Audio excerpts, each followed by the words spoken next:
When you have new technologies like blockchain emerging, a lot of companies default to starting to just hire people with that experience, which for a while is going to be almost no one. And the easy Yeah. thing to do is to say, well, people who are starting to move into these roles, where do they tend to come from? And therefore, rather than just defaulting to hiring, who could we train rather than just hire and then replace? What makes it easier to train somebody? What are the gaps and similarities? And I think that applies both to companies making decisions and to people trying to figure out their own paths. Yeah.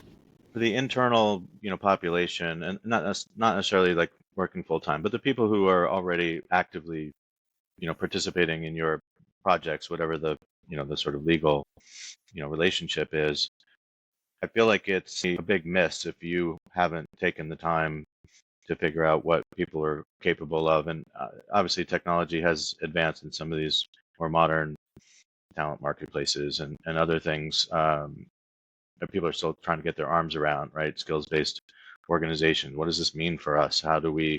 identify and keep track of all these skills? So to me, that's one of the biggest misses, just because if you were to actually let those people go, if you've got a mission as a company to optimize what you have, seems like a Hmm. much smarter play than letting these people go, trying to say, okay, we're gonna go fish again and spend 6x or whatever it is to try to bring in Yep. the right people, with shrinking tenures and continually low engagement levels. It just seems like it's just not a good investment. So obviously, ethically, it's better to keep people and train them rather than letting people go and hiring new people to do similar jobs.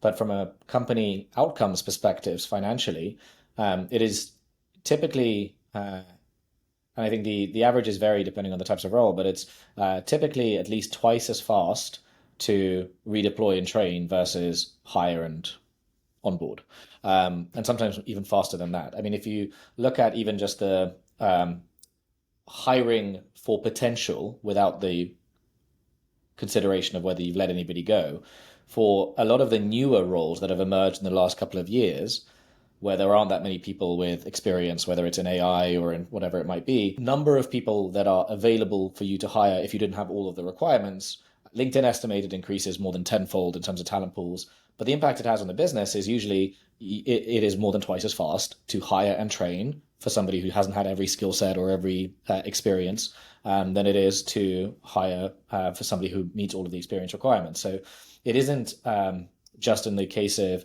existing employees and how do you avoid layoffs. It's in all cases. But obviously, that doesn't always work. You might not have the infrastructure to do those training programs. It may be hard.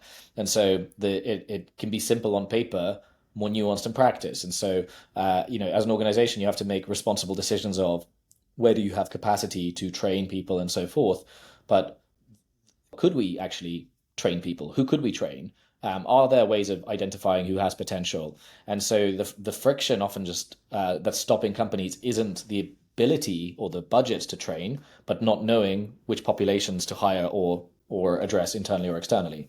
And that's the easy problem to solve, which is what the whole skills movement is really about. And in the process, you also end up having the tools to be more inclusive and fair in your hiring by looking at skills over credentials, in addition to the fact that it gives you more effective ways of filling roles quickly. I was reading about some of your recent solution updates. The talent risk management dashboard, is that part of understanding where the puck is going and where you might need to supplement existing staff, a build versus buy kind of thing? Yeah, it is. And I think there's a bigger movement that is happening in the way businesses look at talent that we're at the early stages of. When we started the company 10 years ago, the shift that was happening in the HR space was that companies needed more sophisticated technologies to treat talent like customers because there was a war for talent, and there was an opportunity to start taking charge in that war by being more proactive and having better data. Where we started with a skills-based AI CRM, it was bringing the kind of tools that sales teams had in systems like Salesforce into the context of what you needed as a talent and HR team. But what's happened and is happening today is a slightly bigger tectonic shift, not just in the HR industry, but in industry. Because of the speed of technological innovation, most companies are having to place existential bets on where their people are, what industries they operate in. Traditional construction firms are hiring chemists and researchers to reinvent materials. Car manufacturers like General Motors are building lunar rovers. All companies in all industries are transforming at a very accelerated rate, which means that the question of do we have the right people, are we hiring well, is no longer a efficiency war for talent optimization question, but a much bigger what makes us survive and be competitive as a business question. People have always been called to the business, but today it is much higher stakes for every business, which means that the question of is our talent strategy at risk is becoming more front of mind to many business leaders, whether it's CEOs, CFOs, CHRO, CHROs too. Most parts of the business are very risk conscious already, and talent teams are not when it comes to people plans. Because they haven't really had data to model it. For example, most companies have a very sophisticated view of looking at whether their revenue targets are at risk. You have a pretty sophisticated view of knowing how likely customers are to stay, to convert. The idea of is our people strategy at risk, how likely we are to hire for our roles, train for them, hasn't been modeled very effectively in the past. And so a lot of what it comes down to is we now have the need for this kind of risk prediction for businesses to know that their overall strategies are on track. At the same time as there's the possibility emerging to make those predictions because AI models that look at people data and labor market data are getting more sophisticated.